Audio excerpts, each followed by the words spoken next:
حاجتين في اي انترفيو لو انت عملتهم اعرف ان انت مرفوض من غير ما اللي قدامك يفكر. اول حاجه لما يسالك او يجيب لك سيره الراتب باي شكل من الاشكال تقول له ما تشغلش بالك، انا اي راتب هقبل بيه، اي حاجه المهم انكم توظفوني.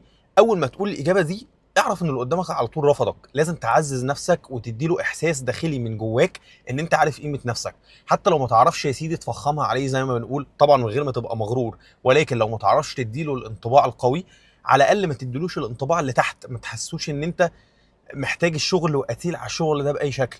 عمر ما حد هيشغلك لو انت اصلا كده. ولو هو قبل فعادي جدا هو يكون شخص ما عندوش ضمير ويكون مثلا الوظيفه دي ب 5000 او ب 10000 يدي لك نصها او يدي لك اقل من نص. ما انت كده كده هتقبل باي حاجه لان انت اللي عرفته احتياجك. وتاني حاجه اوعى تدخل اللي قدامك في مشاكلك الشخصيه.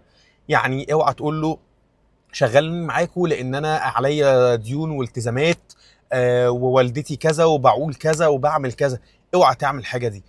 دي اكتر حاجه هتخلي اللي قدامك يعني يعرف ان انت شخص مش بروفيشنال، شخص مش مهني. وفي نفس الوقت برضو انت معرض انك تحط نفسك في فخ ان انت اصلا تبقى اتقبلت مثلا بمرتب 10000 ويقول لك لا انت مرتبك 4000 او 5000 او 6000، لان انت اللي عرفته ظروفك وقد ايه انت في ضيقه.